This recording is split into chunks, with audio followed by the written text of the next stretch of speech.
ಸರ್ಕಾರದಿಂದ ಕೆಲವರಿಂದ ಒತ್ತಡ ಇತ್ತು ಅನ್ನೋ ಆರೋಪ ಕೇಳಿದೆ. ಮಾಧ್ಯಮದಲ್ಲೇ ಬಂದಿರೋದು ನೋಡಿದ್ದೀನಿ ನಾನು. ಆತರ ಯಾರು ಒತ್ತಡ ಮಾಡಕ್ ಹೋಗಿಲ್ಲ. ನಮ್ಮ ದರ್ಶನವಾಗಿದ್ದು ಸಾಕ್ಷಾತ್ ಕುಬೇರನ ದರ್ಶನವಾದಷ್ಟು ಸಂತೋಷವಾಗುತ್ತೆ.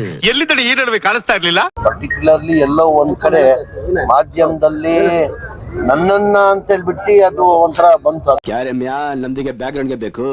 ನಾನು ಹೇಳ್ಬಿಟ್ರೆ ನೀನು ಚಟ್ಟಿ ಒಳಗೆ ಹುಚ್ಚ ಹಾಕೊಂಡ್ಬಿಡ್ತೀಯ. ನಮ್ದು ಶಿಷ್ಯಾರು ಗೊತ್ತಾ, ಕೋಳಿ ಪಾಯಸ ತಂದಿರು.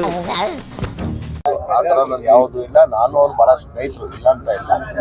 ಈ ತರ ಮಾಡುವಾಗ ಯಾರೋ ಒಬ್ರು ಇದು ಮಾಡ್ತಾರೆ, ಅವ್ರ ಪರ ಯಾರು ನಿಂತ್ಕೊಂತಾರೆ ಹೇಳಿ. ನನಗೆ ಎಷ್ಟು ಚೀಪ್ ಅನಿಸ್ಬಿಡ್ತು ಅಂದ್ರೆ, ಥೋ ನಿಮ್ಮ ಈ ತರದೆಲ್ಲ ಇದಾರೆ.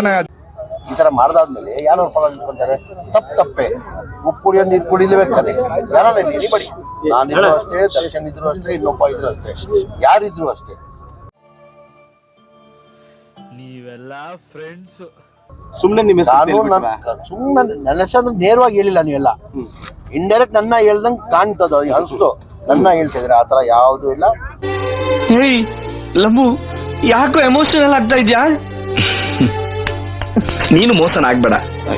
ಅದು ಏನಿದೆ ಕಾನೂನು ಚೌಟದಲ್ಲಿ ತನಿಖೆ ನಡೀತಾ ಇದೆ. ಈಗ ಅವ್ರನ್ನ ಜೈಲಿಗೆ ಕಳಿಸಿದ್ದಾರೆ. ಮೇಲೆ ತೀರ್ಮಾನ. ಇಷ್ಟು ಭಯಂಕರವಾಗಿರೋದು ನೋಡಿ ನನ್ಗೆ ಆಶ್ಚರ್ಯ ಆಯ್ತು. ಆಮೇಲೆ ದುಃಖ ಆಯ್ತು, ನಂತರ ಭಯ ಆಯ್ತು, ಕೊನೆಗೆ ನನ್ನ ಬಗ್ಗೆನೇ ನನ್ಗೆ ಅಸಹ್ಯ. ಈ ಸಾವು ಬದುಕು ಸಾವು ಅನ್ನೋ ಜಂಜಾಟದಲ್ಲಿ ನನ್ನಂತವನು ಖುಷಿಯಾಗಿ ಬದುಕೋಕ್ಕೂ ಎದರದೆ ಸಾಯೋಕ್ಕೂ ಎದರದೆ ಹೆಂಗಿರ್ತಾನೆ ಗೊತ್ತಾ? ಟಂಗ್ ಟಡಂಗ್ ಟಂಗ್ ಟಂಗ್ ಟಡಂಗ್ ಟಂಗ್ ಟಂಗ್ ಟಡಂಗ್ ಟಂಗ್ ಟಂಗ್ ಟಡಂಗ್.